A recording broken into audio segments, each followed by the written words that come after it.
En el aire.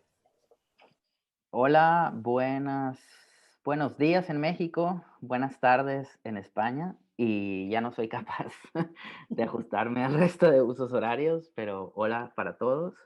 Eh, yo soy Mario Hinojos, estoy a cargo del área de contenidos y soportes de Transit y CEPS proyectos con sede en Barcelona que nos encargamos de gestionar y poner en marcha este programa.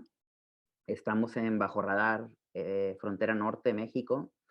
Y yo un poco para ganar estos minutos de tiempo para dejar que la gente venga y un poco por imposición personal me tengo que permitir decirles que estoy particularmente contento de formar parte de este programa porque yo, además de ser mexicano, soy norteño, de Mazatlán, Sinaloa en concreto, y entonces es para mí una especie de figurativa o más bien metafórica vuelta a casa, porque a pesar de llevar más de 10 años trabajando con Transit desde México, desde Barcelona, pero teniendo mucho contacto con América Latina, nunca me había tocado participar en un proyecto que estuviera directamente relacionado con México, así es que realmente es para mí una alegría. Eh, Antes de comenzar en concreto con lo que vamos a hacer hoy, que es el primer webinar de la serie de webinars que acompañan al proyecto formativo bueno, al programa formativo de Bajo Radar, me gustaría crear un pequeño marco para que todos, aunque más o menos estamos relacionados con el tema y sabemos de lo que estamos hablando cuando hablo de Bajo Radar, tengamos más o menos un marco que lo defina. Primero decir que, bueno, Bajo Radar México Frontera Norte es un programa impulsado por el Ayuntamiento de Hermosillo, Sonora, a través del Instituto Municipal de Cultura y Arte y en colaboración con el Instituto Municipal de Fomento a la Cultura y las Artes de Nogales, Sonora, y la Fundación En Tijuana Arte AC de Tijuana, Baja California. Y con esto agradecer, obviamente, el trabajo de estas entidades y el entusiasmo para que pudiéramos poner en marcha este programa allí. Decir también que lo que se abre hoy con este webinar es un complemento de ese programa formativo que consta primero de o más bien por un lado, de una serie de 4 masterclasses que están diseñadas para acompañar a proyectos que están intentando ponerse en marcha o ya se han puesto en marcha, pero proyectos culturales obviamente, que quieren reforzar alguna de sus facetas. Y aquí meto rápidamente el comercial. El primero de esos masterclass es este martes 10 de noviembre de 10 a 12 horas y está a cargo de Tomás Guido, uno de mis compañeros de tránsito, una persona con un olfato muy particular para saber encontrar las grietas en donde poder colocar una idea de proyecto y justamente ese primer masterclass se trata de cómo aterrizar tu idea de proyecto. Eh, Después decir, antes de lanzar el vídeo que de alguna manera inaugure o abre este espacio, que Bajo Radar es una tesis de investigación que generamos desde Transit hace muchos años.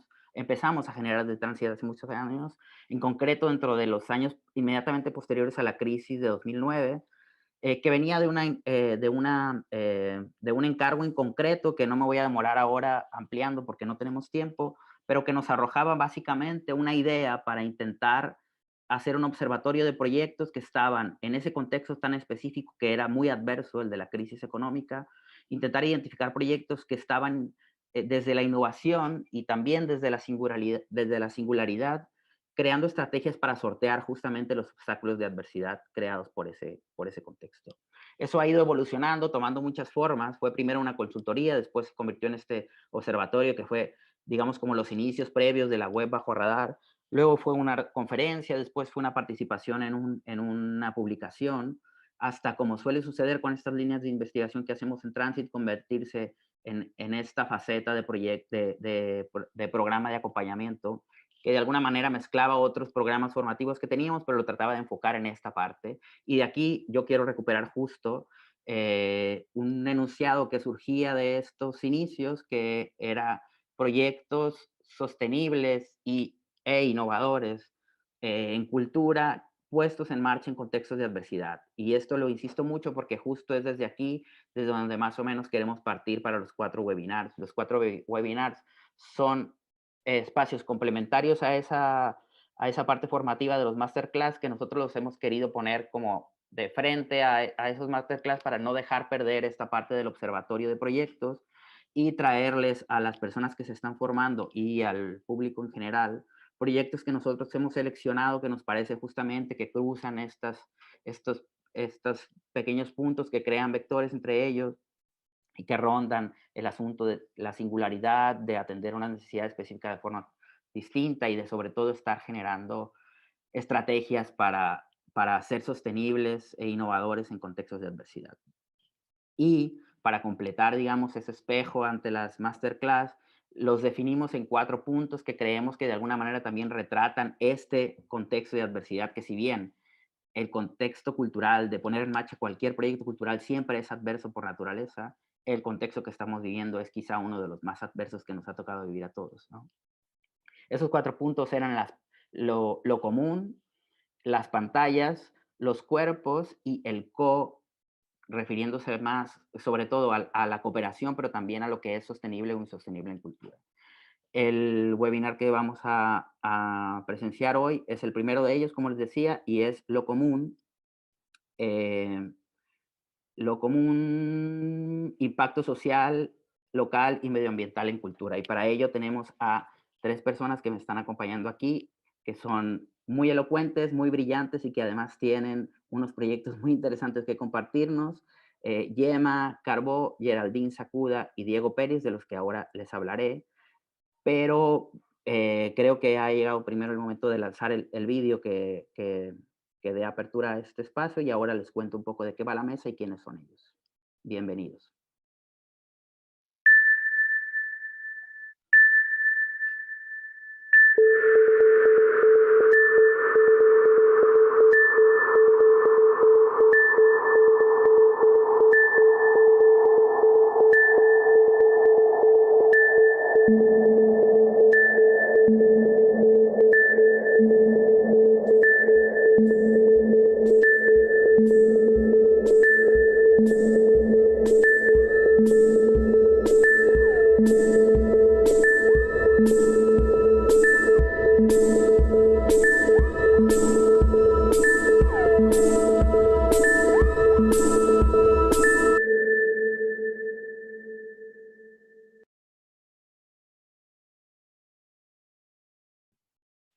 Bueno, les comentaba que les iba a presentar a los ponentes de forma muy rápida, pero para cumplir también con las formalidades y sobre todo para que ellos les comiencen a hablar después ya desde la perspectiva de sus proyectos.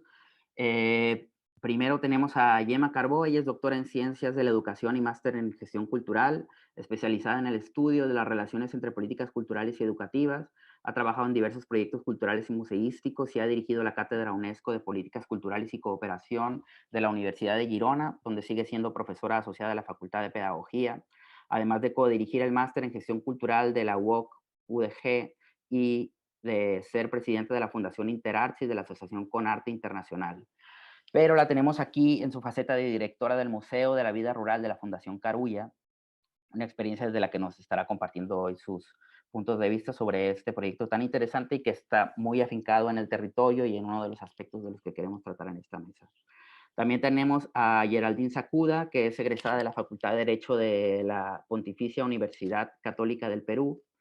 Ella cambió su rumbo al descubrir su vocación como productora cultural y con un interés muy particular en la pedagogía, y desde 1993 forma parte de La Tarumba, una organización cultural peruana con 36 años de trayectoria en donde se fue formando como actriz, pedagoga y gestora cultural, Ha sido parte del elenco artístico de la Tarumba y de su equipo de producción, pero también ha sido profesora y coordinadora de talleres y hoy tiene el cargo de la dirección pedagógica que incluye la Escuela Profesional de Circo, que es la faceta de la que queremos hablar, sobre todo de este proyecto, que está muy vinculada con, con los vínculos de la cultura como estrategia para colarse en el aspecto social.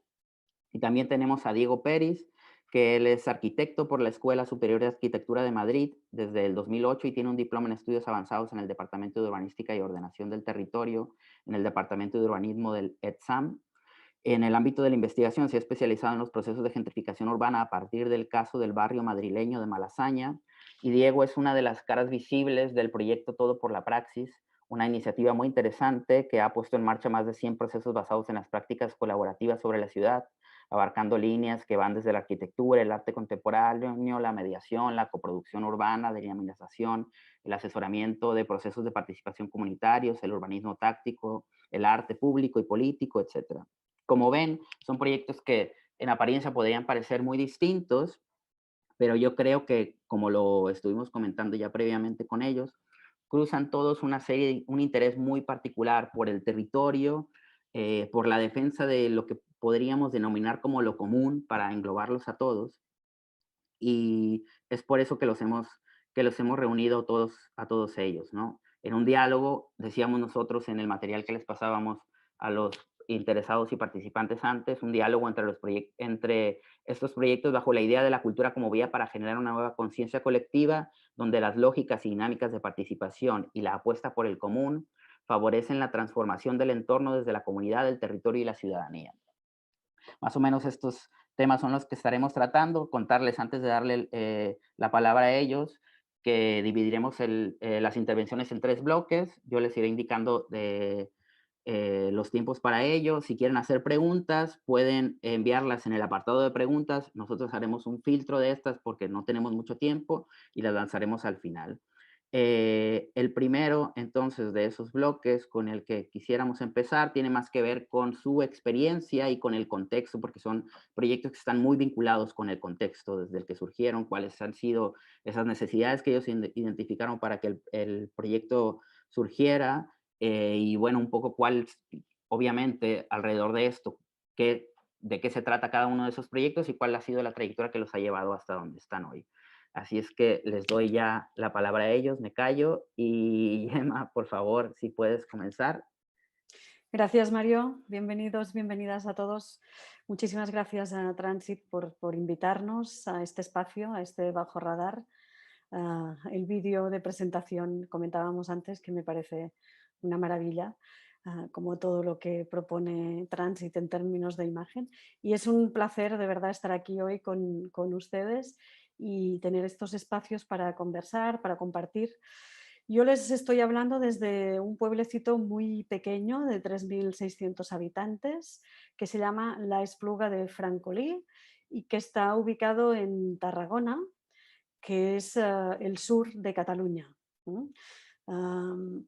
Un sur caracterizado por, digamos, situaciones de mucha menor inversión, de mucha más zona rural, de muchos más pueblos muy pequeños y de menos, digamos, carácter mediático que Barcelona o la Costa Brava, que es quizás lo que todos ustedes conocen más de Cataluña. La Espluga de Francolí tiene la característica de que tiene un museo de la vida rural, que es un museo muy característico, muy específico, muy interesante, que creó una familia que es la familia Carulla, que siempre había vivido en este pequeño pueblo y que cuando se traslada a la ciudad decide rendir homenaje al mundo rural que los había visto crecer y en el que se habían sentido siempre muy a gusto. Entonces el propio fundador era un gran coleccionista y era también un gran fotógrafo. Y a partir de las colecciones de objetos y de fotografía, lo que había sido su casa solariega de toda la vida se convierte en el Museo de la Vida Rural. Esto era en el año 88, y el primer Museo de la Vida Rural es un museo al uso en aquella época, es un museo que presenta esta colección y que habla de este mundo rural en un tono, digamos, muy pesebrista o muy bucólico, ¿no? Con este recuerdo que ellos tenían de su infancia.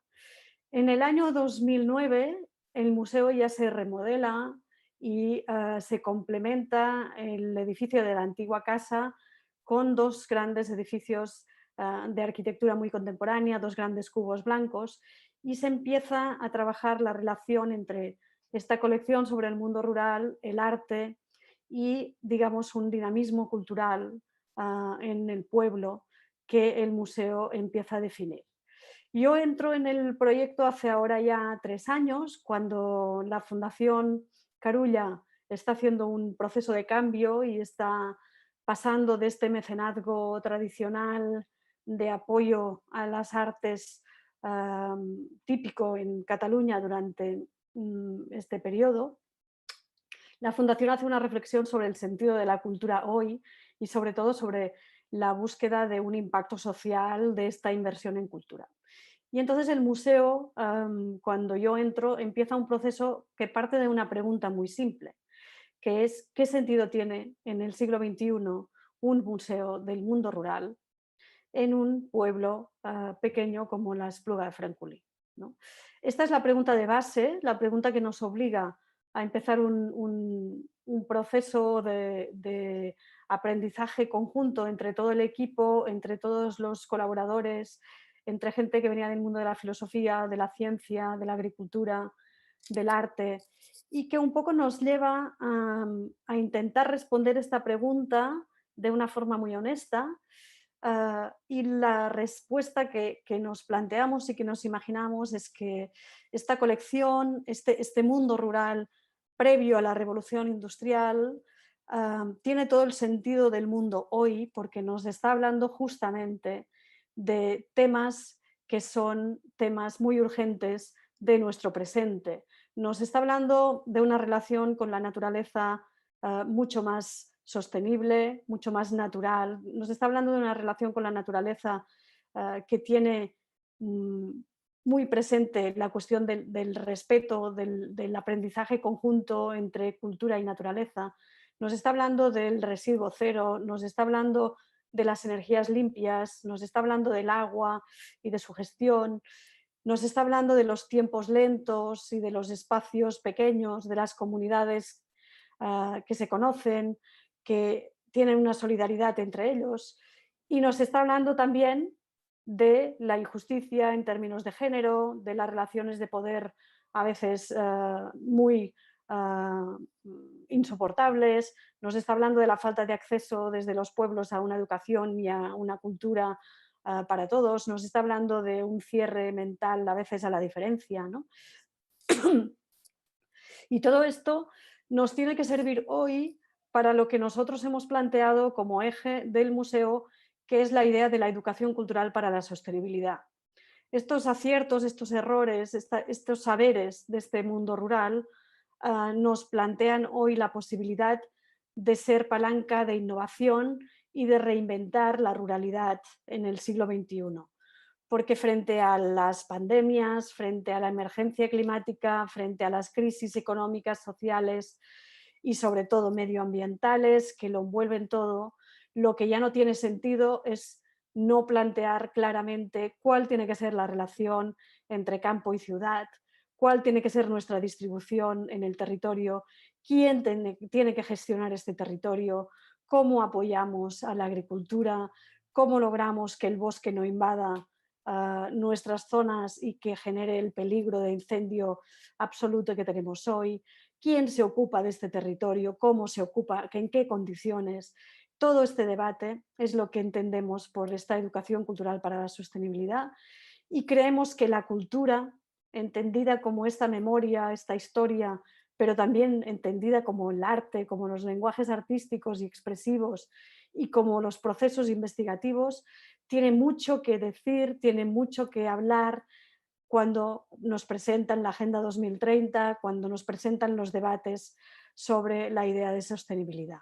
Este es un poco el resumen de lo que el museo es hoy, un centro cultural, un espacio que acoge a todas las miradas, a todas las ideas a todas las propuestas innovadoras para repensar esta ruralidad desde una mirada estética, artística, ecológica, social e intentando construir futuros un poco más justos y sostenibles.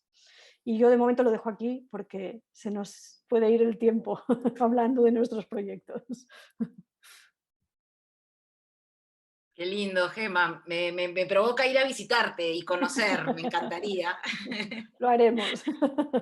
Bueno, buenos días y buenas tardes con todos. Muchísimas gracias también por la oportunidad. Gracias a Transit y a Bajo Radar por permitirnos tener este espacio y por permitirme también conocer a Gema, a Diego, con proyectos súper interesantes. Bueno, yo voy a contarles un poquito de la Tarumba, del Perú. Yo soy de Lima, la Tarumba está en Lima, en el Perú.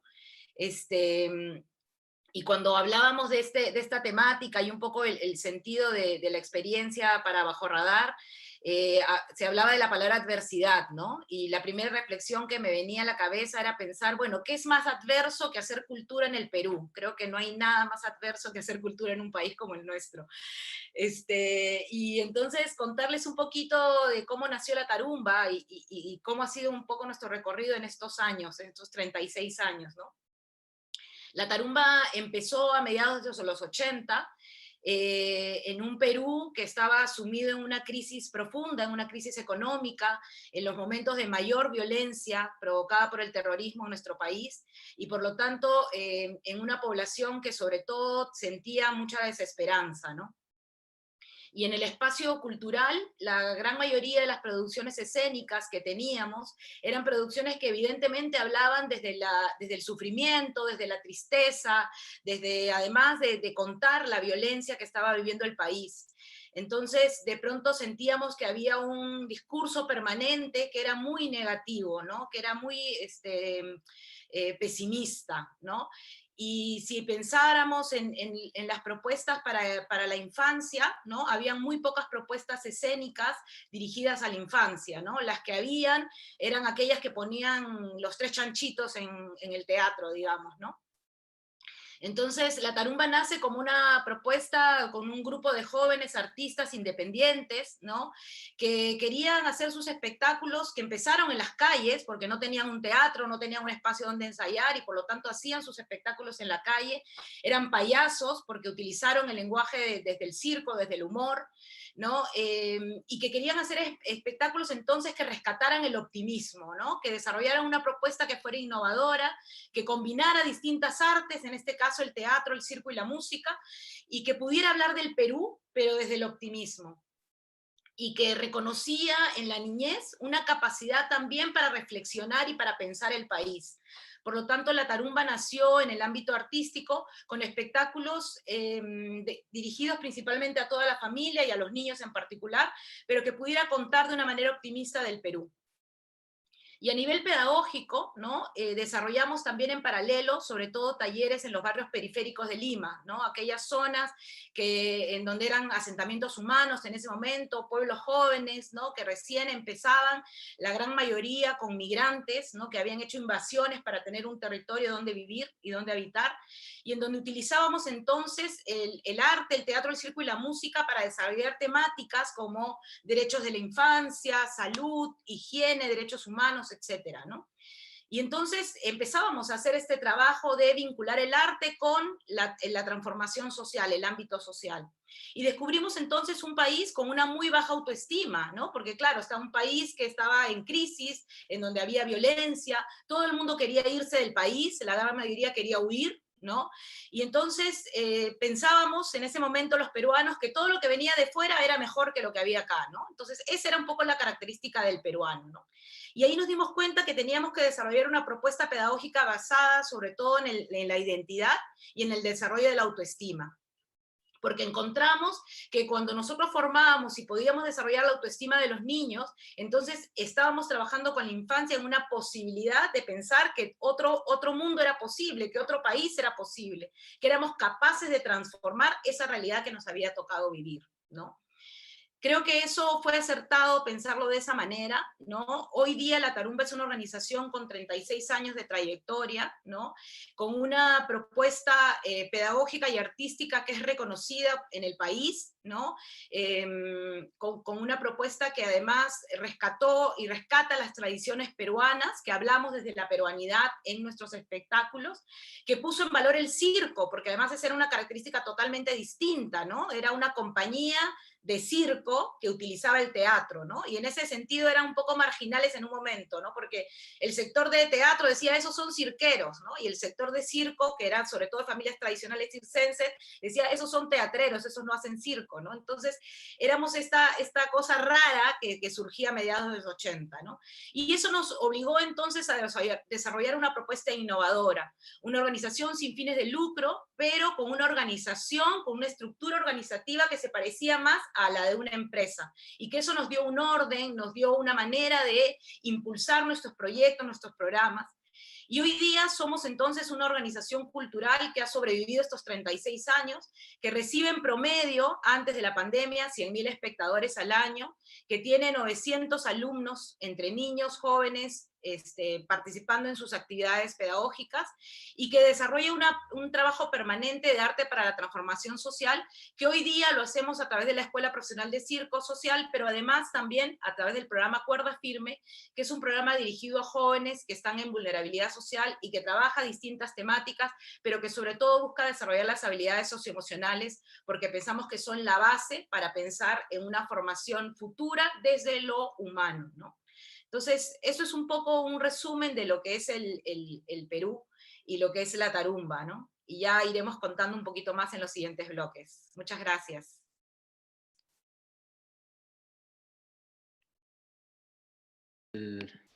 Yo también me sumo un poco también a los agradecimientos tanto a Transit y, bueno, y a los saludos con mis compañeros, que estoy encantado de panel y por compartir un poco con vosotros unas poquitas cosas de nuestras experiencias.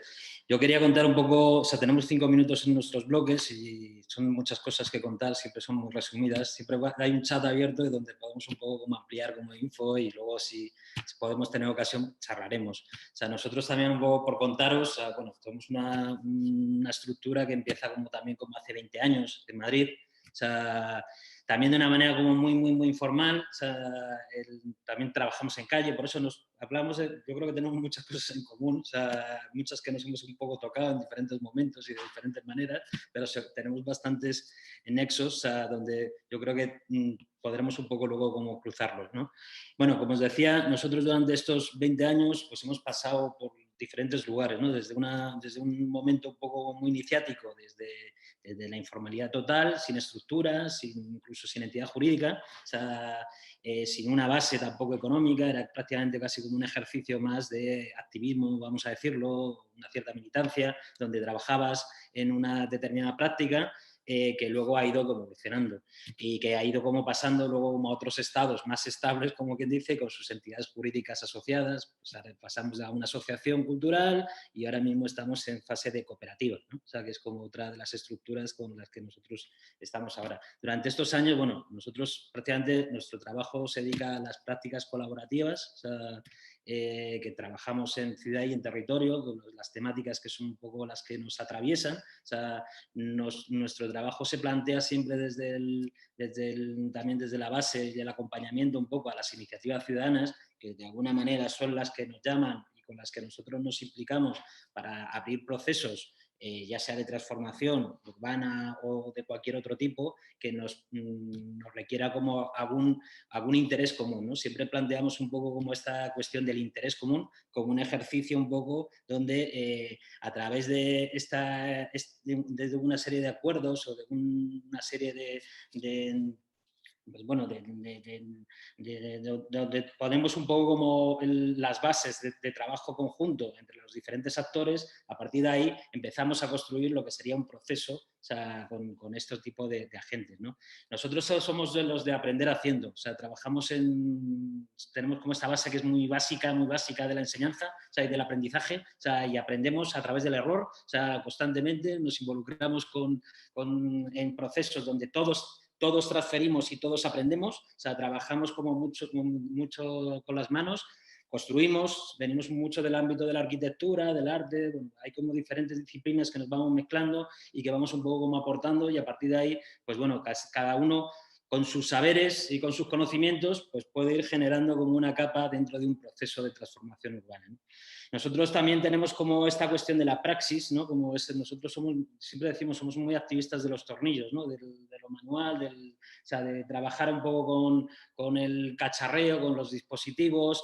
Esto es lo que nos plantea luego, es como estas cosas que le llaman el urbanismo táctico, ¿no? Donde realmente hay un ensayo y un error a la hora de cómo construyes, de cómo configuras, de cómo replanteas, de cómo defines, ¿no? Un espacio, cómo diseñas un espacio público o un dispositivo móvil o cualquier otro tipo de artilugio, ¿no? En principio, nuestro abanico ha sido como muy amplio. Nosotros empezamos, como os decía, en calle, o sea, trabajamos con acciones muy callejeras, luego nos pasamos con un formato de dispositivos móviles, hemos pasado también a plantear también como trabajos como de espacio de autogestión vecinal, con abriendo espacios, o sea, abriendo como ya pues, plazas o algún tipo de centro cultural gestionado ya sea por movimientos sociales o por vecinos. O sea, hemos trabajado también en formatos también de cooperación público-social, donde ya nos planteamos también proyectos de mayor envergadura, donde hemos trabajado con administraciones públicas, también como, por ejemplo, abriendo como un proyecto último que hemos estado, es el proyecto Mares, que es un proyecto que planteaba abrir como viveros de empresas vinculadas a la economía social, o sea, en Madrid, ¿no? Abriendo como 4 espacios, unos vinculados con la energía, otros la movilidad, la alimentación, o sea, y el reciclaje, ¿no? Luego también estamos en otras fases ahora como más de la investigación y de la producción, o sea, más vinculada a las prácticas artísticas y trabajando mucho en los contextos de aprendizaje, ¿no? Ahora mismo el viaje, como veis, es un viaje que ha ido como cambiando durante el tiempo. Nos interesaba un poco también contaros un poco esto, porque claro, durante estos años, claro, el contexto de Madrid, que es un poco el que nos acompañó y el que nos ha atravesado, también ha sido el que ha acompañado un poco nuestra práctica. De alguna manera, cuando se nos plantea un poco en este bloque hablar de nuestra experiencia, nos está atravesando también lo que nos ha ocurrido durante 20 años en la ciudad, un contexto político y social concreto, o sea, donde realmente, por ejemplo, en la ciudad de Madrid no existían prácticamente estas prácticas colectivas, o sea, y los colectivos eran inexistentes, o sea, esa práctica del colectivo habla de una manera de hacer muy determinada. El colectivo, más allá de un poco como esta cuestión modal, porque en un momento determinado parecía que todo era colectivo, ¿no? O sea, el formato colectivo plantea una manera de hacer de abajo arriba, plantea una manera de hacer donde se anulan las autorías, donde se trabajan de manera colaborativa con las entidades, no de manera participada. De colaborar significa como trabajar de manera conjunta a la hora de definir los intereses comunes, ¿no? O sea, entonces, esta manera que en un momento inicial no existía, durante un tiempo se fue construyendo como todo un tejido, como toda una cultura de entidades que empezaron a trabajar en estos formatos, que empezaron a construir unas posibilidades, que empezaron a abrir también como unas puertas de diálogo pues, con otros agentes, con la propia administración, y donde realmente lo que nos ha ido definiendo es un poco como todo ese proceso evolutivo que durante años pues, ha ido con este contexto tan cambiante que nos ha acompañado en la ciudad de Madrid. Y bueno, solo contaros que nosotros no estamos en Madrid del todo, pues somos como un poco aldea gala, estamos en Vallecas, en un barrio de Madrid. O sea, esto es como también como un tema como muy entitario, pero muy definidor, que realmente estamos en el sur de Madrid. O sea, nosotros tenemos un espacio abierto en el sur de Madrid, somos un espacio independiente, o sea, que prácticamente estamos supeditados pues también un poco como a las precariedades de lo que significa ser un espacio independiente en una ciudad que tiene una gran dimensión, no es tan grande como Lima, pero tiene una dimensión importante, y donde realmente también existen como también fracturas y desigualdades en todos los lados, pero también, por ejemplo, en la cultura. Y en los espacios independientes, pues imaginaros lo que puede haber, que prácticamente somos el último interés en la cola de unas políticas culturales, ya sean municipales o estatales, ¿no? Entonces, bueno, desde ese lugar y desde ese espacio, desde ese sur, es donde nosotros nos posicionamos, donde hemos construido también una seña de identidad, que es trabajar un poco en el lugar donde realmente otros no trabajan. Y es un poco lo que hasta aquí queríamos un poco plantearos como este arranque, y como decían mis compañeras, seguiremos en los siguientes bloques. Muy interesante estas 2 últimas frases sobre el sur y sobre los lugares en donde nadie más quiere trabajar. Ya hablábamos al inicio del bloque y de la charla que a pesar de que parece que los proyectos son muy distintos entre sí porque trabajan con materiales o disciplinas que en apariencia son muy distintas, hay unas líneas que cruzan y yo creo que esta idea de los sures es muy interesante porque el Museo de la Vida Rural está en una periferia que recién ahora comienza a visibilizarse mediáticamente y a tener como una cierta carga de interés. Tú estás en la periferia de una capital que está además en el sur de Europa, ¿no? Y bueno, el contexto latinoamericano y del Perú en una megalópolis así, con todas las problemáticas que puede tener, además también actuando en la periferia, parece una muy bonita manera de enmarcar a los tres proyectos para que más o menos esta presentación tuviera ese broche, me parece muy bueno. E incluso nos da pie a saltar al siguiente bloque que hemos denominado las sostenibilidades. Ya lanzaban por ahí una pregunta que la recuperaremos atrás, pero que creo que este bloque empieza a contestarla, que tenía que ver con los momentos en los que la Tarumba tuvo que ir apostando por una u otra vía para continuar esa trayectoria después de pasar desde un proyecto muy pequeñito, independiente y de calle a irse transformando en lo que se ha transformando. Es verdad que una de las cosas muy distintas entre los tres proyectos es justamente el asunto de las trayectorias y del tiempo, ¿no? Son muy distintas, pero hay, y creo que incluso eso hace muy interesante el siguiente bloque, porque seguramente habrán tenido que diseñar diferentes estrategias, son diferentes dimensiones, se habrán encontrado con diferentes obstáculos, habrá habido distintos accidentes, pero todo a partir de justo es cómo sortear estos obstáculos para conseguir esas sostenibilidades, hablando no solamente desde lo económico, sino también desde lo social, desde lo discursivo, desde lo ecológico, que es importante. Entonces, Gemma, si pudieras comenzar con este bloque. Sí, sí, la verdad es que lo que tú comentabas, ¿no? Cómo se van tejiendo estos hilos conjuntos entre los tres proyectos, que creo que es muy interesante.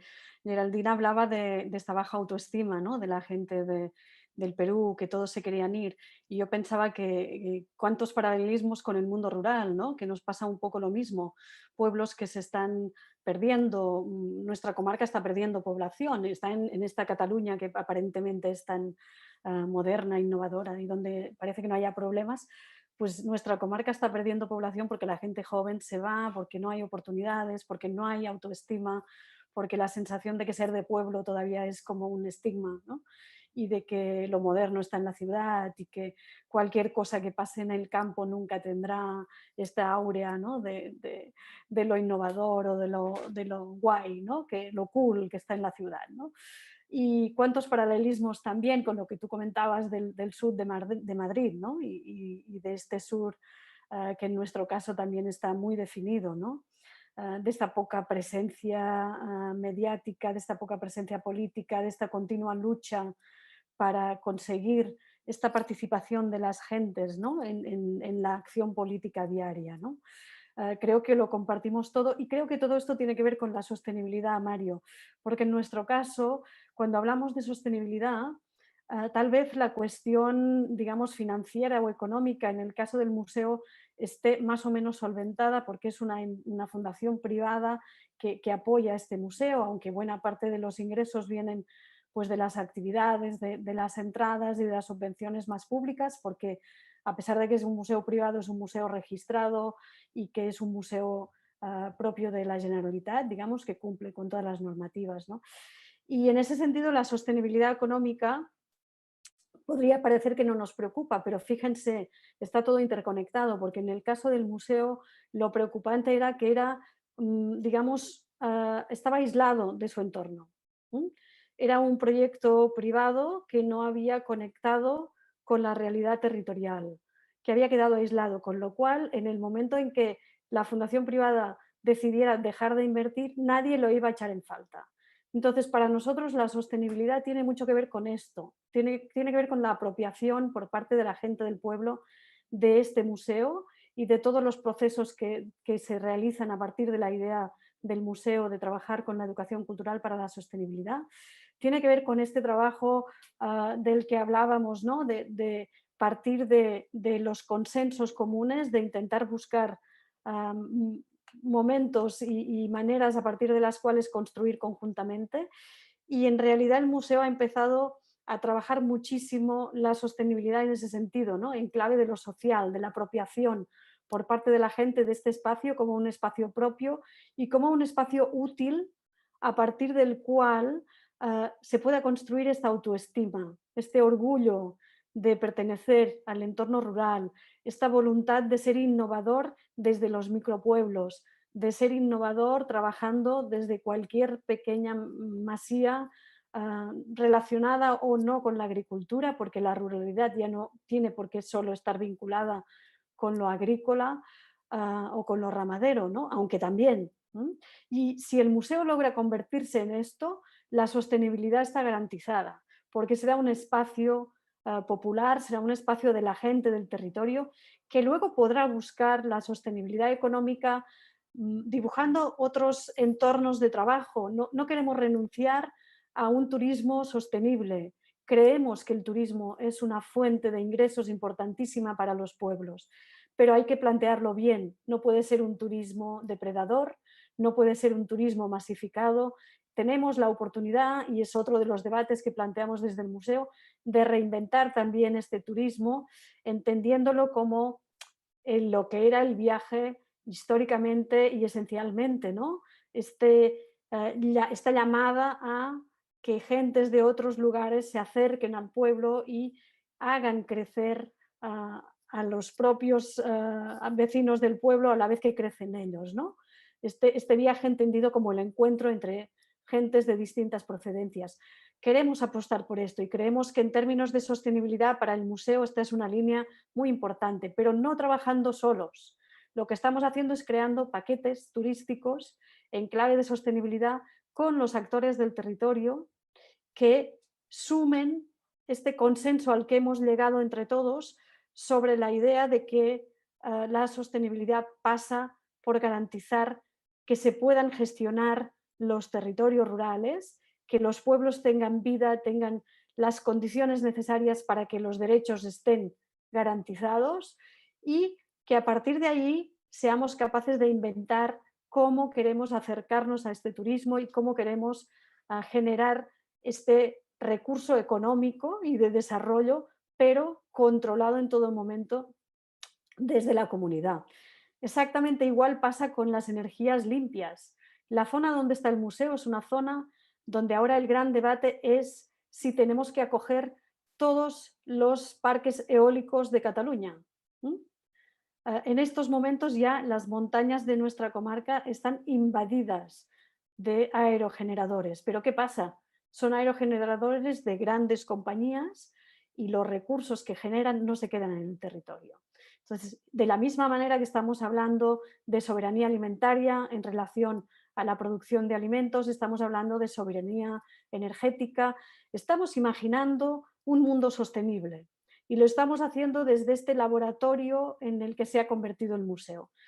Sostenibilidad para nosotros pasa por todos estos ejes, por lo medioambiental, nos estamos aplicando todas las pautas de sostenibilidad como equipamiento, estamos pasando una acreditación europea, estamos instalando placas solares, estamos gestionando mejor el agua, estamos evitando el residuo, estamos generando relatos sobre la sostenibilidad, explicándola, construyéndola y estamos generando esta sostenibilidad con el territorio y en el territorio, ¿no?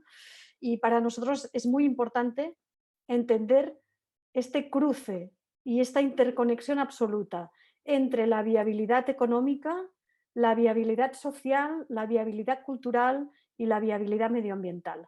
Si falla una de estas patas, la sostenibilidad ya no es real, porque en definitiva hablar de sostenibilidad es hablar de equilibrio. Y yo de momento lo dejo aquí, porque quiero tener tiempo también para discusiones. Bueno, súper, Gemma. Sí, es cierto, ¿no? O sea, la sostenibilidad tiene muchas líneas, es como líneas que van cruzándose unas con otras, algunas van en paralelo, otras se cruzan completamente, ¿no? Y a veces es complejo cuando hablamos de sostenibilidad de un proyecto cultural, de una organización cultural, porque es como que hay mucho por hacer y hay mucho por tomar en cuenta para poder mantenerse vivos, ¿no? Y vivos no solamente económicamente, sino vivos también de espíritu, porque muchas veces los embates de la trayectoria, de las situaciones, del contexto que se nos cruza, ¿no? Complejiza muchas veces esa sostenibilidad, ¿no? La Tarumba en estos 36 años ha pasado por muchas crisis, evidentemente, porque somos un grupo humano también que empezó con una cantidad de personas, que creció, que se volvió a achicar, que volvió a crecer, que unos se fueron, otros regresaron, como muchas organizaciones culturales y más aún creo las escénicas que conviven mucho, ha pasado también por ese tipo de cosas. Entonces hay una sostenibilidad también en lo humano, en lo emocional, ¿no?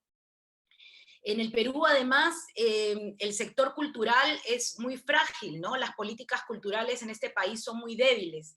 Entonces, no existe un apoyo del Estado, digamos, de una manera consistente para la cultura, ¿no? Los fondos concursables en el Perú existen recién hace 2 años, nada más, ¿no? Antes solamente existían fondos concursables para el cine, pero no para las otras artes, ¿no? Entonces, estamos como aprendiendo también a qué significa que el Estado apoye las iniciativas culturales independientes, ¿no? Pero a la vez esta condición compleja y de no tener desde el Estado ningún aporte, ningún apoyo, también nos obligó a tener que pensar en cómo generar nuestros propios recursos, ¿no? En un primer momento, entre los 80 y los 90, apelamos a las organizaciones y a los financiamientos del extranjero, ¿no? Habían financieras internacionales que querían trabajar el tema de derechos del niño, entonces nosotros diseñábamos un proyecto a través del teatro para trabajar con los niños y de esa manera conseguíamos fondos. Pero a fines de los 90, a inicios de los 90, perdón, con la dictadura en el Perú, lamentablemente muchos de los financiamientos se fueron del país, ¿no? Porque el gobierno en ese momento pretendía que los financiamientos pasen primero por el gobierno para que ellos decidan cómo se distribuían. Entonces muchas financieras se fueron. Y la Tarumba entonces se quedó sin estos recursos. Y esto entonces empezó a obligarnos a pensar en generar nuestros propios fondos, ¿no? Pero a la vez nos dio una ventaja, porque también darnos cuenta que nosotros teníamos que generar nuestros propios recursos, nos hizo dar cuenta que ahora ya no teníamos que depender de las agencias de las financieras, ¿no? Porque si la financiera en un momento hablaba de derechos humanos, había que hacer proyectos de derechos humanos, y después se pasaba al tema de prevención del SIDA, había que empezar a trabajar de temas de salud, ¿no? Si cambiaba la historia y nos íbamos al tema de mujer, entonces había que irse a mujer, ¿no? Y entonces nos dimos cuenta que nosotros no podíamos estar andando de esa manera, ¿no? Y que teníamos que empezar a desarrollar nuestra propia propuesta. Y empezamos a darnos cuenta que la estrategia también, y esto fue una cosa también que surgió, porque claro, a inicios de los 90, al no poder, por la violencia que se estaba generando en los barrios periféricos, no poder seguir yendo al barrio, nos obligó a pensar en que teníamos que lograr un local propio, ¿no? Y creo que los hitos de crecimiento de la Tarumba han estado vinculados también con la infraestructura. Entonces, a inicios de los 90 conseguimos un local propio, que era un centro cultural que estaba venido a menos, y en donde pudimos llegar nosotros y desarrollar una propuesta pedagógica propia. Empezamos a dictar talleres ahora en un local propio. Ya nosotros no teníamos que ir al barrio a trabajar con los niños, sino los niños de distintos barrios podían llegar a nuestro espacio, y empezamos a vislumbrar y a desarrollar una propuesta pedagógica que fusionara el teatro, el circo y la música, que incorporara herramientas metodológicas que nosotros llamamos que son el juego, el afecto y la creatividad, y que estuviera enfocado sobre todo en el desarrollo de la autoestima, ¿no? Y así empezamos a desarrollar un espacio de talleres para niños, que fue lo que nos dio un sostenimiento económico en un primer momento. Pero también tener un local propio nos permitió tener la posibilidad de desarrollar una investigación escénica, de ahora no tener que ir a la calle o pedir prestado un espacio para ensayar, sino teníamos un local en donde nosotros podíamos decidir cuándo, cómo y dónde ensayar, ¿no? Y entrenar. Y también, a la vez, esto ya a mediados de los 90, la posibilidad de instalar un galpón en este local, un espacio, una estructura en donde pudiéramos empezar a conquistar el espacio aéreo, ¿no? Entonces, al momento de poner nuestro primer trapecio, fue una posibilidad también de aprender a volar, ¿no? Y aprender a volar era cambiar la perspectiva, ya no mirabas el terreno y el mundo desde la perspectiva humana, sino ahora habías conquistado el espacio aéreo, ¿no? Y entonces si podías volar, podías alcanzarlo todo, ¿no? Y esa fue un poco nuestro gran crecimiento también dentro de lo escénico, ¿no? Y así la Tarumba desarrolló entonces el primer espectáculo de circo contemporáneo en el Perú, y entonces también creando una propuesta innovadora. En el año 2000 aproximadamente, gracias a la Fundación Avina, nos plantearon la posibilidad de desarrollar un plan estratégico, ¿no? De hablar del mediano y del largo plazo. Nosotros no sabíamos qué era plan estratégico, nunca habíamos escuchado esa palabra. Pero bueno, nos obligó a estudiar, nos obligó a empezar a pensar de otra manera, y creo que fue fundamental para hablar del crecimiento y hablar de la sostenibilidad ya con esa palabra más entendida de la organización y de la Tarumba, ¿no? Y entonces se generó el proyecto y el sueño de tener una carpa propia en donde pudiéramos recibir una mayor cantidad de espectadores, ¿no? Y entonces nos lanzamos a pedir préstamos al banco, pero los bancos no querían prestarnos dinero, porque éramos una organización cultural, ¿no? Decía, y si no les funciona, ¿cómo le vamos a quitar la casa a la Tarumba? La prensa va a venir y nos va a odiar. Entonces los bancos nos cerraron la puerta, pero seguimos tocando puertas y logramos que una cooperativa de ahorro y crédito nos diera un préstamo, creyera en nosotros, y así en el 2003 tuvimos nuestra primera carpa de circo. Y entonces pasamos de recibir 180 espectadores a 600 espectadores, de 2.000 espectadores en nuestro último espectáculo a 60.000 en el año 2003. Y ahí empezó entonces a crecer el proyecto, a pensar que era posible a través del arte, a través de las artes escénicas, lograr una sostenibilidad económica, ¿no? Pero para ello teníamos que innovar, teníamos que enfrentar ahora ya no un público que con un afiche podíamos convocar gente al teatro, sino que había que pensar en público masivo. Contratamos por primera vez un jefe de marketing, cambiamos la manera de hacer la publicidad, de vender los boletos, cambiamos completamente, ¿no? La Tarumba entonces a lo largo del tiempo pasó de ser un teatro de grupo, que era un poco la idea del teatro comunitario, de la creación colectiva, ¿no? A ser una organización que ahora ya no eran los 5 integrantes únicamente, los 5 payasos, sino ya tenía casi 9 personas en su equipo de marketing, ¿no? Y una organización de casi 50 personas permanentemente. Pero bueno, llega la pandemia y otra vez parece que esa infraestructura ya no tiene sentido, porque lo presencial cambió completamente, ya no podíamos encontrarnos, ¿no? Entonces eso nos ha obligado nuevamente a pensarnos, a repensarnos, a pensar cómo queremos el futuro de la Tarumba, nos ha obligado a achicarnos nuevamente, ¿no? A regresar a los inicios en donde todos hacemos de todo, ¿no? Pero donde sobre todo queremos mantener la filosofía de la Tarumba, ¿no? La filosofía y el propósito que tenemos como organización. Y creo que eso es lo que nos está permitiendo seguir sobreviviendo, seguir pensando que es posible achicarnos, pero como una estrategia transitoria para pensar cuando volvamos y podamos volver a ofrecer estos espectáculos de manera presencial, porque no queremos renunciar a lo presencial, no queremos renunciar al contacto humano, ¿no? Y esperamos que eso suceda, ¿no? En este cambio hemos creado nuevos productos virtuales, algunos de ellos seguramente se quedarán después de la pandemia, pero definitivamente este es un momento trascendental, creo yo, en todas las organizaciones culturales, ¿no? Eso. Diego. Vamos, aquí con 1000 cosas, Geraldine. Nosotros tenemos como... Este es uno de los grandes temas, ¿eh? Aquí, por eso yo creo que también has abierto un melón de un montón de cosas, porque además los espacios independientes tenemos tantas cosas que decir en este sentido, porque nos atraviesa permanentemente y nos condiciona pues casi nuestra cotidianidad.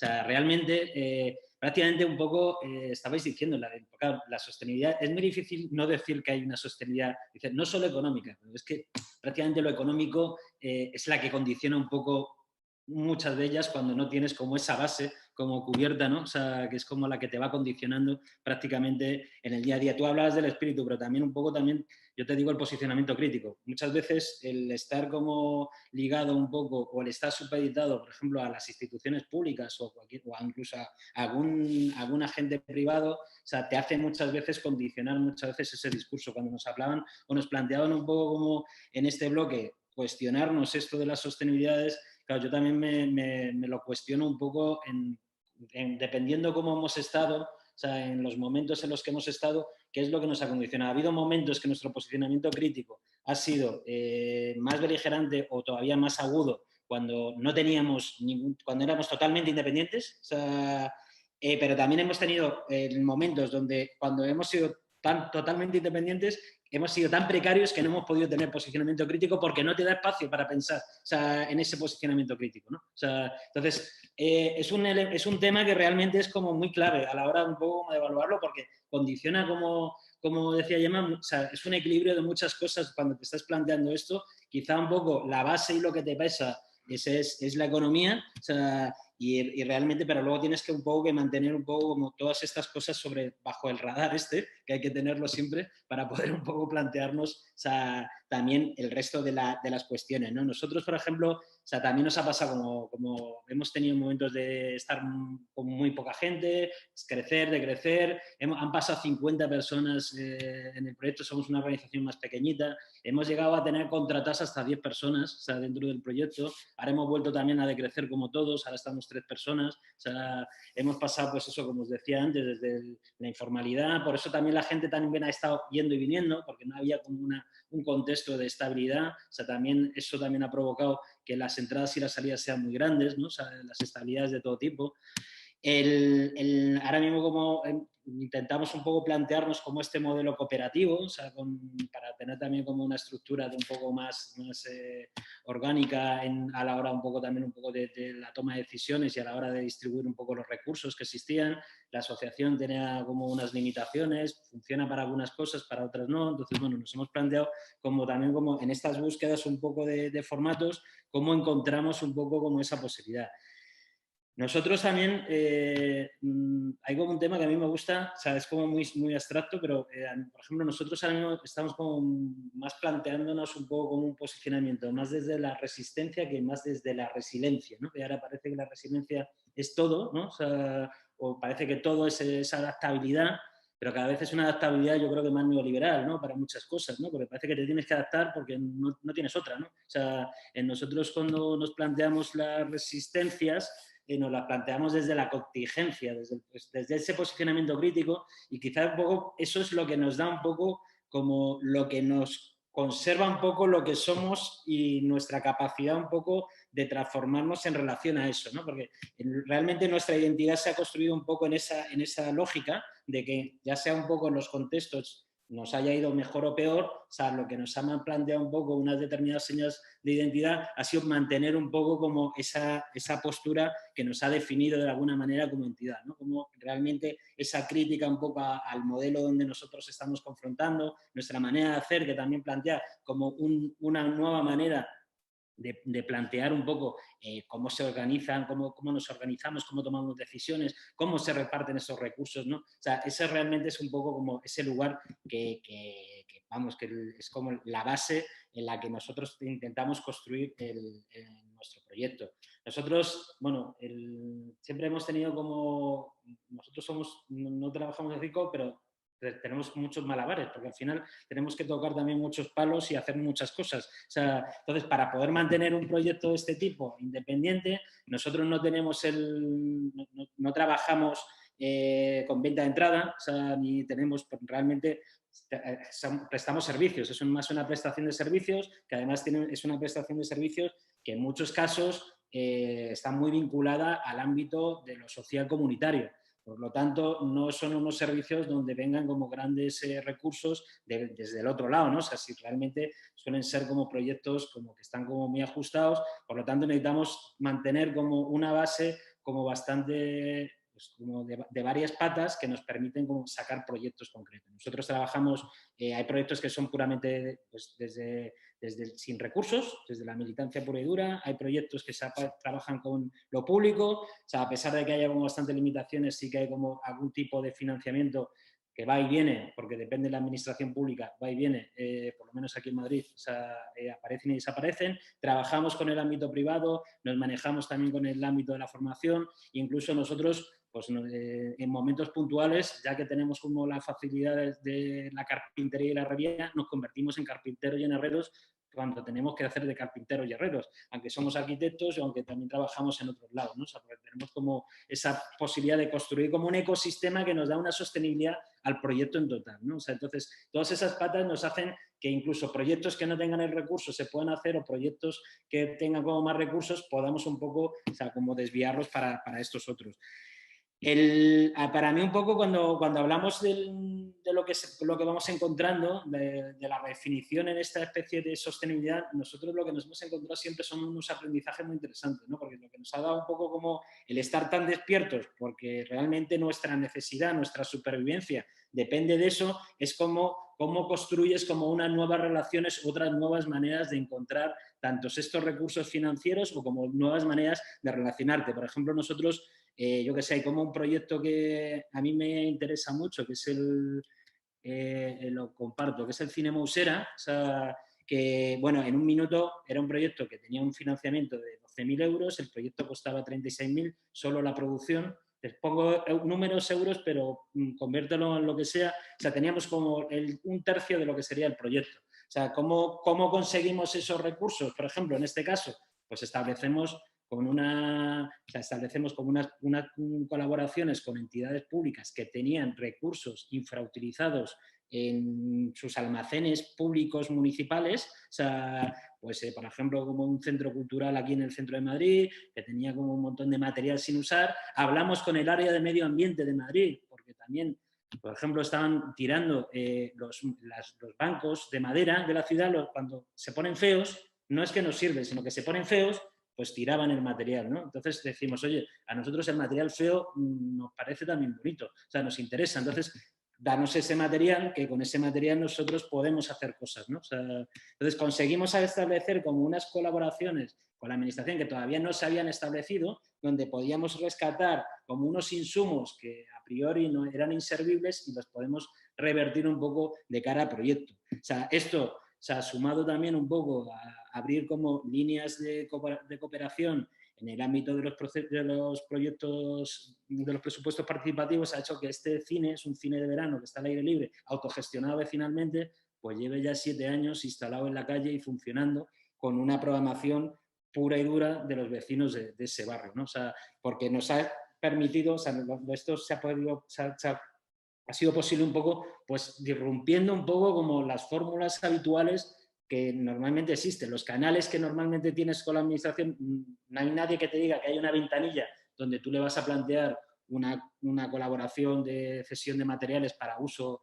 de proyectos sociales, pero sí que puedes ir llamando puertas y ver un poco qué posibilidades se pueden hacer. Incluso ya no solo es llamar las puertas, sino también sentarte en una mesa de negociación para ver si esas posibilidades se pueden consolidar en el tiempo, ¿no? Yo creo que para nosotros este aprendizaje que ha sido básico, o sea, este es un caso. Hay un montón de casos donde nosotros hemos ido construyendo como todos estos protocolos o posibilidades para que la sostenibilidad de este y de otros proyectos sea posible.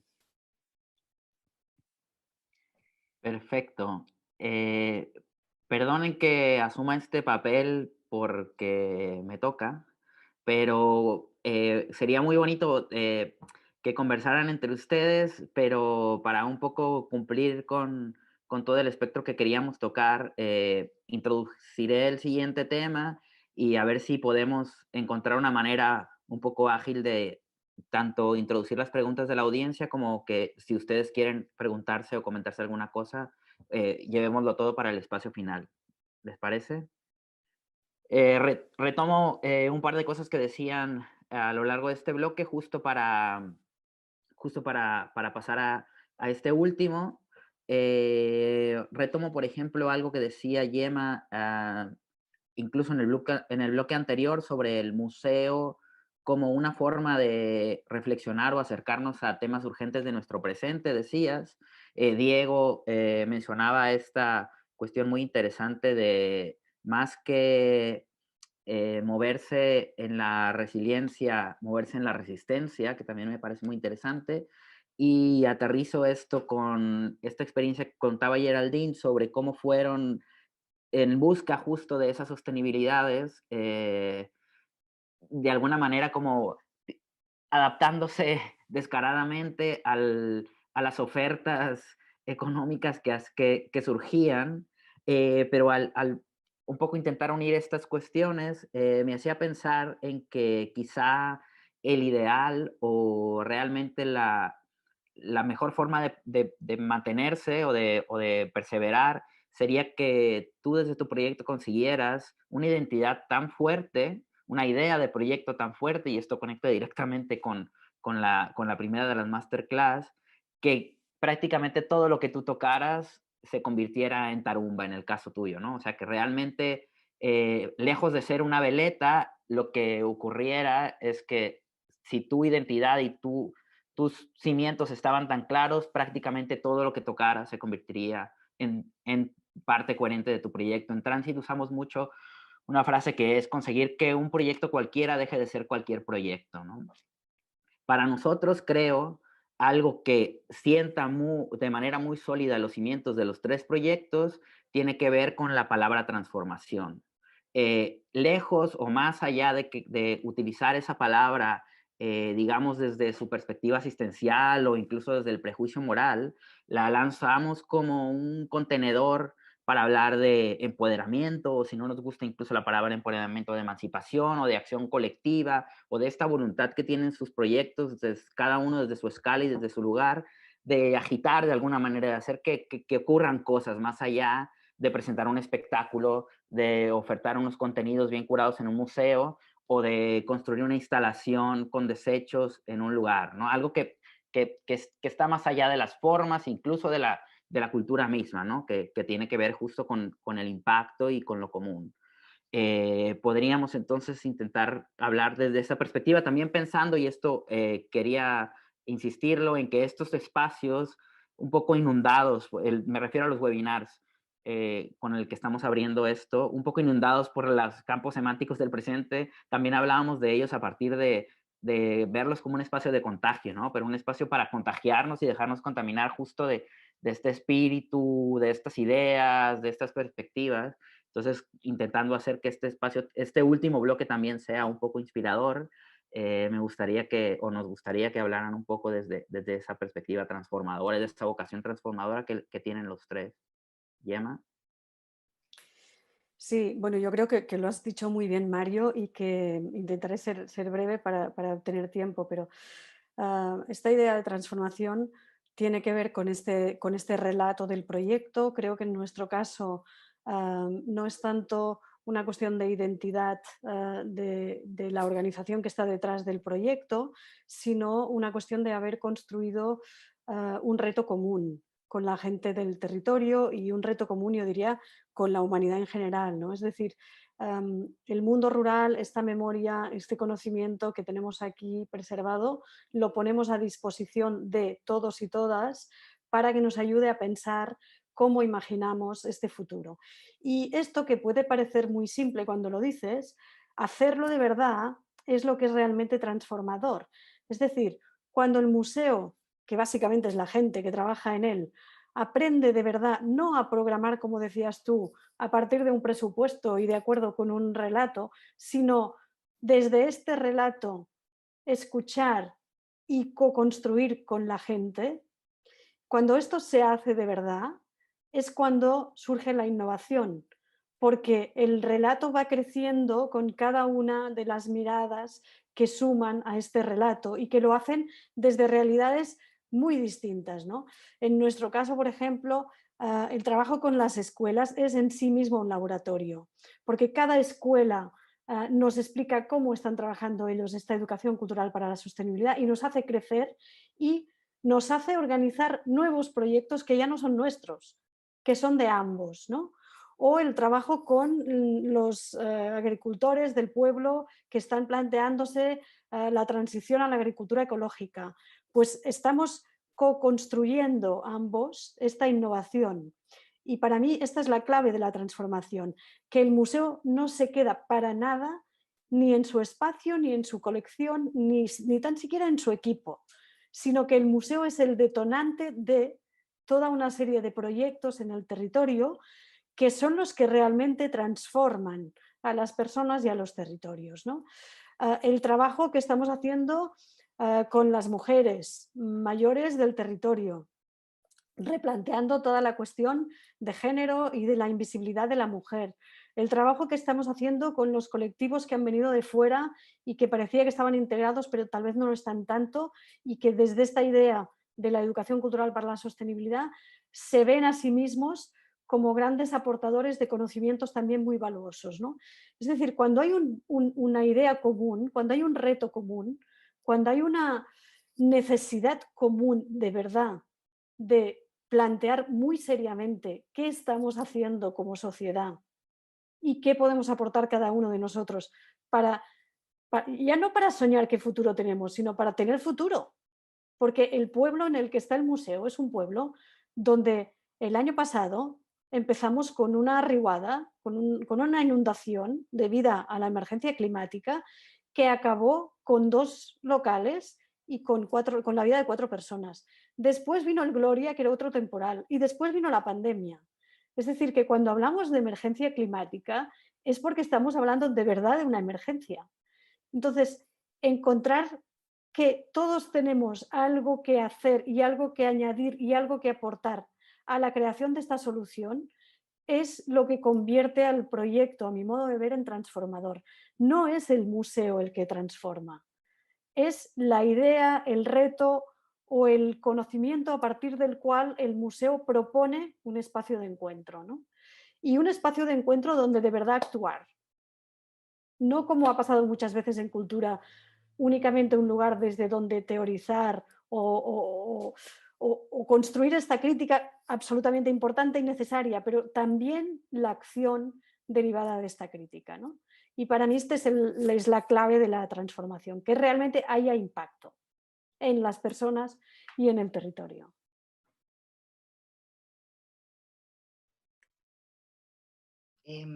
Wow, transformación es una palabra como grande, ¿no? Porque implica muchas cosas. Yo un poco rescato también desde lo que dice Gemma y de lo que comentó Mario, creo que sí es súper importante desde las organizaciones, digamos, saber qué cosa es lo que es tu identidad, cuál es tu razón de ser, y a partir de eso intentar siempre ser coherente y poder desarrollar tu tarea, digamos, y tu trabajo desde esa perspectiva, ¿no? Creo que en esa medida, cuando lo haces también con verdad, entonces también puedes tocar a la otra persona y transformar de verdad, ¿no? Nosotros trabajamos el tema de la transformación social desde el arte, desde las artes escénicas, ¿no?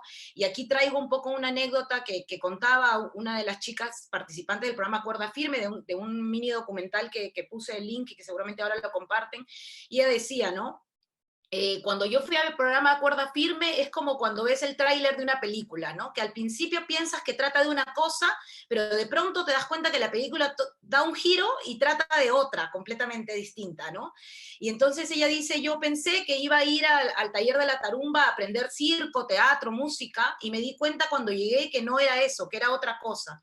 Que sí, aprendía a hacer cosas de teatro, circo, música, pero que realmente lo que aprendía y lo que encontraba era una acompañamiento emocional y la oportunidad y las herramientas, ¿no? Para que yo ahora me convierta en un agente de cambio, ¿no? Para que yo pueda ahora apoyar y aportar a otras personas, ¿no? Entonces, para nosotros esa es la manera en la que ejercemos este arte para transformar, ¿no? Y creo que en ese sentido el arte es muy particular y muy poderoso porque es integral, porque incorpora, en el caso de las artes escénicas, el cuerpo, la mente, el espíritu y la emoción, ¿no? Entonces, cuando involucras todo esto en un espacio de formación, entonces la persona realmente se siente también empoderada y en la capacidad de un amigo mío, un compañero muy querido decía, ¿no? Cuando tú encuentras gente que te trata bien, de pronto tú también quieres empezar a tratar bien, tú también quieres eso para los demás, para tu familia, para ti mismo, ¿no? Entonces ahí es donde nosotros sentimos que damos el cambio, ¿no? En nuestra propuesta nosotros proponemos o decimos que siempre todo lo que hacemos tiene como una segunda intención, pero mirando desde el ámbito positivo, ¿no? Entonces, pareciera que enseñamos trapecio, pero en realidad lo que estamos enseñando es a ser perseverantes, a mirar el mundo desde otra perspectiva, a mirarlo un poco de cabeza, a trabajar en equipo, a cuidar tu salud, a cuidar tu físico, a cuidar a la otra persona, ¿no? A ser consciente del espacio físico en el que te encuentras. Y todos esos elementos entonces los hacemos en simultáneo, en que enseñamos una técnica tan clara como puede ser enseñar el trapecio, ¿no? Y nosotros además generamos en eso un equipo pedagógico y un equipo artístico que tiene que ser consciente del rol que ocupa también en ese proceso, ¿no? Entonces ellos tienen que saber que nosotros desarrollamos lo que decimos es como una educación para la vida, ¿no? Enseñar trapecio parece la razón principal, pero realmente lo que estamos enseñando es otra cosa, ¿no? Y cuando el alumno, los jóvenes, los niños ven que el equipo de profesores se trata bien, es multicultural, tiene respeto de uno con los otros, entonces está aprendiendo eso, ¿no? Nosotros decimos que es como que enseñáramos por ósmosis, no por cosas muy concretas, ¿no? Y eso mismo sucede en el espectáculo, ¿no? Cuando ofrecemos un espectáculo de calidad, cuando ofrecemos calidad en la atención, en el espacio físico en el que estamos, también estamos entonces creando un público y enseñándole al público a sentirse con ganas de también exigir una calidad para sí mismo, de exigir y querer un bienestar, como el que encuentra en esa experiencia del circo.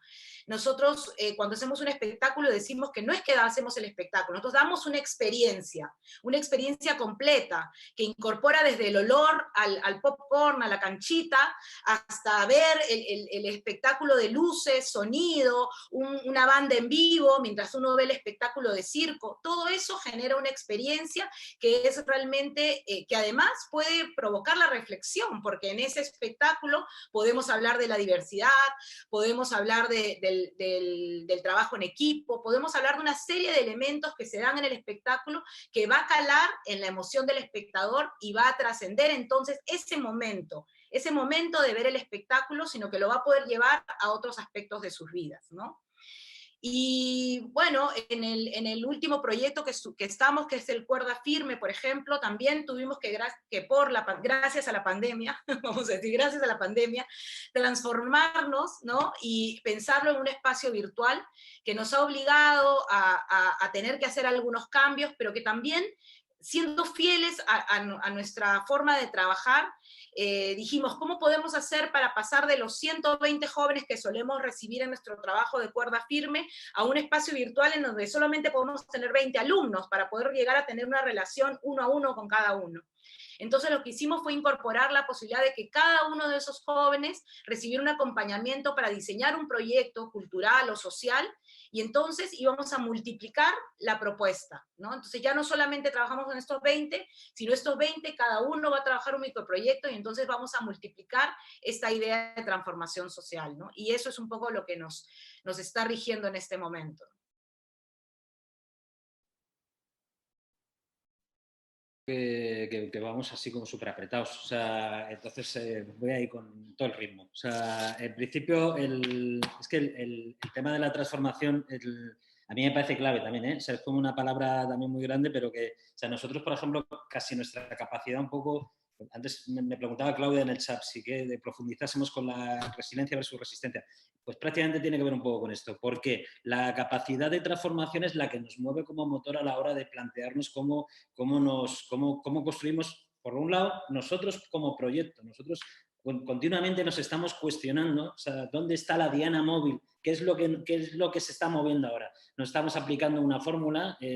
Durante todo este tiempo hemos cambiado permanentemente como de objetivo, de lugar, de espacio de pensamiento, o sea, de maneras de hacer, ¿no? Como que nos va un poco como involucrando en esa especie de búsqueda también, que es como muy, que te atraviesa como proyecto, como colectivo, y como realmente un poco como un actor que necesita como plantearse eso para cuestionarse y para posicionarse, ¿no? Por eso nosotros, decía que la resistencia para nosotros es un poco como esa manera un poco de tener ese cuestionamiento más crítico. Para nosotros, por ejemplo, ahora las resiliencias que nos interesaban desde un ámbito, pues bueno, sí tiene esa capacidad de adaptabilidad, pero hay veces que la capacidad de adaptabilidad se amolda a un contexto. Prácticamente no estamos como obligados, pero no nos posicionamos frente a ese contexto, simplemente nos adaptamos a ese contexto, ¿no? O sea, por ahí era un poco donde nosotros teníamos un poco como esta motivación. Por eso, para mí la transformación es clave y es permanente en nuestra práctica. La transformación hacia afuera es un poco la que nosotros, es que, claro, nuestra práctica es tan de cuerpos, o sea, tan de tocar cosas, tan de transformar espacios, que, pues claro, todas esas cosas de los empoderamientos y de las apropiaciones es casi el día a día, ¿no? O sea, y prácticamente forma parte un poco de una manera de hacer y de estar, o sea, y de construir comunidades que en sí mismas están generando una transformación en ese lugar, ¿no? O sea, cuando realmente, o sea, una organización se plantea el desarrollar como un espacio cultural y ellos mismos lo piensan, o sea, ellos mismos, o sea, lo diseñan, ellos mismos, o sea, lo construyen, o sea, y luego lo gestionan, pues lógicamente eso ha generado una transformación brutal en su existencia, en sus pensamientos y en su experiencia vital, brutal, ¿no? O sea, como os podéis imaginar, pues realmente, o sea, eso es lo que le ha dado como realmente, o sea, una apropiación de ese proyecto y un empoderamiento total, o sea, en esas prácticas, ¿no? Le ha hecho comprender también un poco desde dónde lo hace, cómo lo hace y qué supone un poco toda esta cuestión. Para nosotros un poco todos estos procesos donde estamos involucrados, que muchas veces pasan por estas cosas de urbanismo táctico, playmaking y esas cosas que ahora son así como muy del momento, o sea, lo que sí que nos están como generando, y ahí es donde genera como unas subjetividades, o sea, o genera como un proceso interesante, es en desmontar subjetividades y construir subjetividades, ¿no? O sea, que realmente es como la fuerza un poco, yo creo que hay como detrás de un proceso, que es que a partir de ahí construye una comunidad, construye también otro proyecto y construye luego además rizomáticamente puede contagiar a otros muchos proyectos. Para nosotros también la manera de hacer esto plantea trabajar desde esa pedagogía crítica, o sea, que hace ciudad desde otro lugar, o sea, y que esto posibilita, o sea, pues esa capacidad de transformación del modelo que hasta el momento se estaba un poco planteando y es como muy dominante.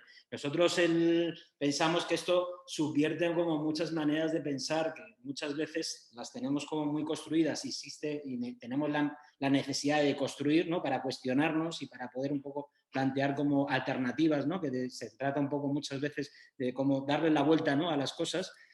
Y bueno, creo que ahora mismo en esta mirada, pues ahora mismo como pandémica, pues nos obliga un poco también como también a mirar a otros lugares, ¿no? Por ejemplo, nosotros, claro, ahora también el espacio público tan abandonado durante mucho tiempo se convierte en un lugar para tener como un espacio como muy de interés y de investigación, o sea, de todo tipo.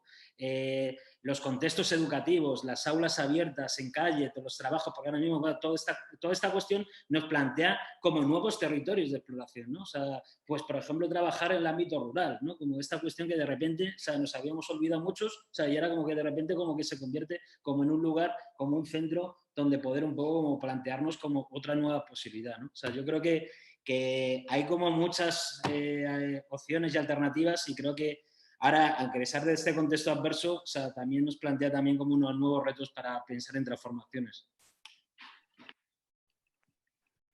Muy bien. Mira, aquí Claudia nos dice, la transformación no es una metáfora ni un sueño futuro ni valor implícito, es un hecho y es de lo que se trata el proyecto comunitario espacial, cultural y humanamente. Engloba un poco lo que estamos hablando, ¿no? Primero, rápido, agradecer justo a Claudia Landavaso, a Fabiola Valdés y a Miguel Ángel Herrera, que han lanzado aquí unas preguntas por intentar ser más ágiles.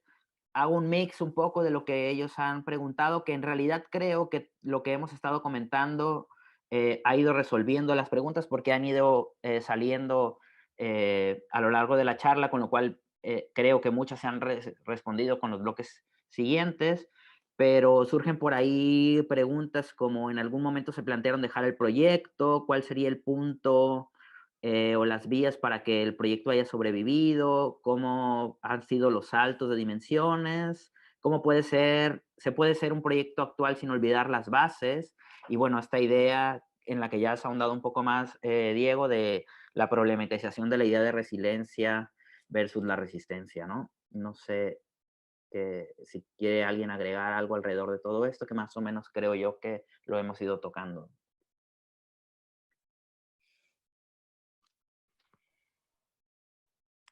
Bueno, de repente comentar bueno, son muchas preguntas, pero creo que en esta idea que comenta Diego, que también a lo largo del tiempo uno va cambiando porque el contexto cambia, porque las situaciones cambian, ¿no? Creo que hay cierto sentido y cierta razón, como también la importancia de, en este espacio de reflexión, también poder retomar cuáles fueron las razones de ser o cuáles son en ese momento la razón de ser de las organizaciones y de los proyectos, ¿no? Entonces, definitivamente, y creo que más aún en las organizaciones culturales, pero en general, en cualquier ámbito humano, nada es en línea recta, ¿no? O sea, no es que porque yo empecé de una manera, entonces para ser fiel a mí tengo que mantenerme permanentemente de la misma manera, todo lo contrario, ¿no? Creo que es como más bien como las puntadas, ¿no? Que van y vienen y bueno, ojalá van avanzando, ¿no? Uno a veces retoma sus pasos, a veces cambia completamente, etcétera, ¿no? Para nosotros como organización sí ha sido importante en algún momento definir algunas cosas, ¿no? Como que todo lo que hacemos queremos que aporte al país, como que lo que hacemos queremos que trabaje desde el bienestar, ¿no? Pensar en el bienestar común, cómo entonces mantenernos fieles a esa filosofía tarumba, que nosotros le llamamos, y mantener un trabajo de impacto también, ¿no? Para que haga sentido este esfuerzo que hacemos por seguir adelante y por desarrollar distintos proyectos, ¿no? Y rescatar lo humano, también es otra cosa que para nosotros ha sido importante, ¿no? Por eso, y creo que ha sido, además, esto de lo humano, para mí está como muy ligado a esta posibilidad y capacidad que tenemos de esta transformación, porque cuando el alumno descubre que no está ahí, o que la tarumba, su principal razón de ser no es crear artistas, no es que tú aprendas a hacer teatro, o música, o circo, sino que seas un ser humano, ¿no? que quiera aportar a otros, que seas un ser humano que quiera mirar al compañero, que sea respetuoso, que quiera trabajar en colectivo. Entonces, cuando descubre eso, es que se da esa transformación y empieza a querer eso, como lo que yo decía ahora, eso que quiere y que tiene para él, lo quiere para todos, ¿no? Y quiere que también se vea en su familia, en su casa, y creo que de esa manera es como nosotros finalmente trabajamos, ¿no? Sí, Bien. Mario, yo solo añadir a esta idea de transformación que es este palabra, ¿no? tan inmenso, que a veces se nos olvida que esta transformación puede ser hacia caminos que no nos gusten, ¿no? Es decir, que no podemos caer tampoco en la idea romántica de que cualquier transformación es positiva, sino que hay que ser también muy, muy conscientes de que transformar es gestionar conflicto y que hay que estar muy preparados para este conflicto y para simplemente tener como único reto, a mi modo de ver, a nivel de ética, como perspectiva cultural, la cuestión de un enfoque de derechos fundamentales y de un enfoque, en nuestro caso, muy basado en la ecología cultural, ¿no? Pero siendo muy conscientes de que estamos jugando con temas muy delicados y muy peligrosos, ¿no? Y de que transformar a las personas, bueno, a veces se pueden crear monstruos, ¿no? y lo digo porque siempre nos pasa a los de cultura que olvidamos que no siempre la cultura está exenta de barbarie, ¿no? Y que no siempre Claro. el arte o la transformación o la implicación o la apropiación se han utilizado en clave de derechos, de democracia o de justicia social, ¿no? Bueno, solo para añadir también este aspecto crítico, porque a veces una se va también con la sensación esta de que podemos transformar el mundo y hay que hacerlo, obviamente, pero siendo muy conscientes de que en cualquier caso el conflicto seguirá estando ahí y es la clave de la creatividad y del avance, ¿no? Sí, yo creo que en cierto sentido también por eso apelábamos al espíritu este de la adversidad, ¿no? Justo a raíz de ese conflicto es donde también surgen alternativas y soluciones, pero me parece muy interesante, me hacía pensar en esto de todo documento de la cultura es también un documento de la barbarie, ¿no? Diego, ¿tienes algo que agregar? Pero la verdad que las preguntas han sido un poco, yo creo que todo el hilo de preguntas creo que está como bastante respondido. Y bueno, yo dentro un poco de, o sea, como cosas así de cierre y de bloque, yo sí que, o sea, creo que ahora mismo existe como una necesidad un poco de plantearnos también como, o sea, dentro de estos espíritus de transformación como unas nuevas maneras de relacionarnos, o sea, pero me refiero también un poco a asociarnos, o sea, a federarnos o a buscar como nuevas maneras un poco de construir como otros espacios que muchas veces pues nos hemos un poco como alejado, ¿no? Porque parecía bueno, con este espíritu de competición que tiene como este modelo donde estamos instalados, pues nos obliga un poco a hacerlo, ¿no? O sea, pero creo que quizá ahora más que nunca estamos como obligados también un poco como a cuestionarnos estas cosas, ¿no? Igual que también estamos obligados a cuestionarnos muchas cosas de los formatos y de nuestros espacios de trabajo, o sea, y de estas muchas cuestiones que yo creo que ahora mismo, o sea, son oportunidades para poder generar como otras nuevas cosas, ¿no? O sea, por eso yo creo que sí que es un momento muy complicado, es un momento donde hay que como resistir hasta esas adversidades, pero que es un momento también un poco como para poder plantear como nuevos caminos, ¿no? O sea, yo creo que el conflicto, o sea, yo habito el conflicto de una manera como natural, porque es como la manera un poco como de construir, ¿no? O sea, y creo que es como muy interesante un poco como que tenerlo como muy vivo, porque yo creo que es donde ahí un poco vas a encontrar como esas posibilidades de transformación reales.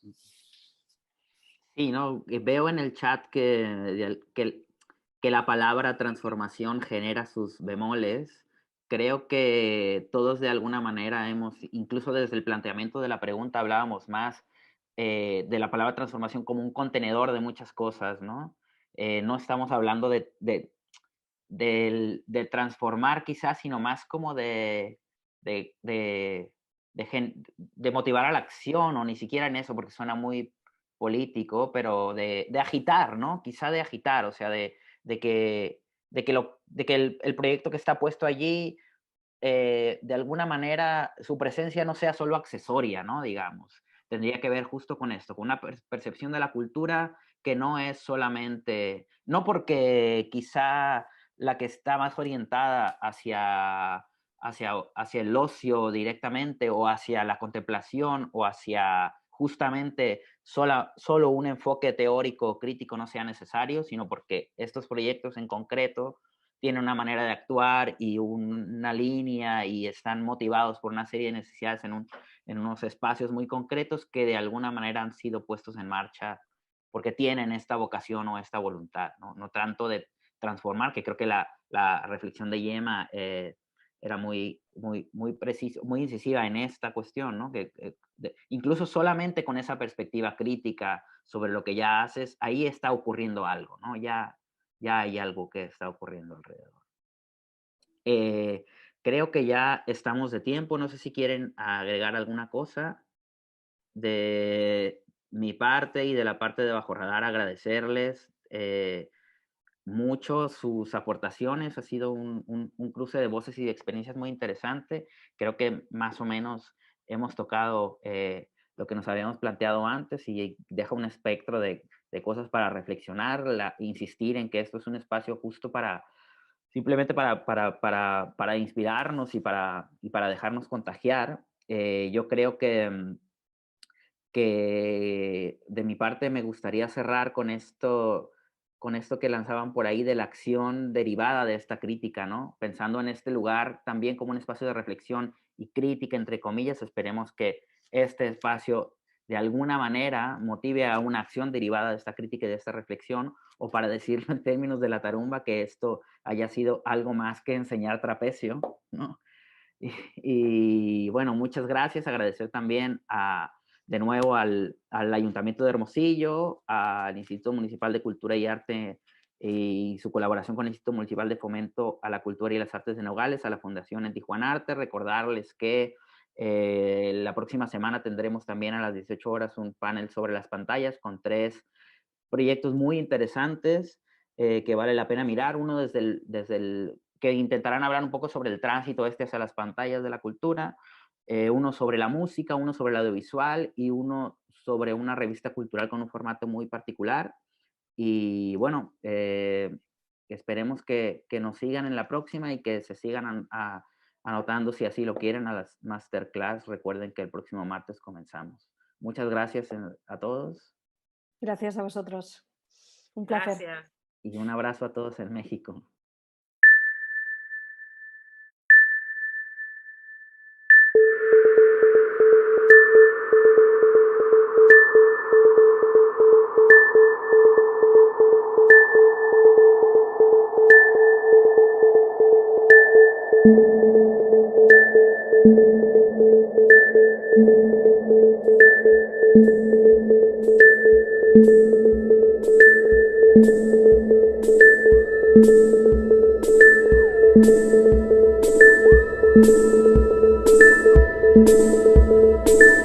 Thank you.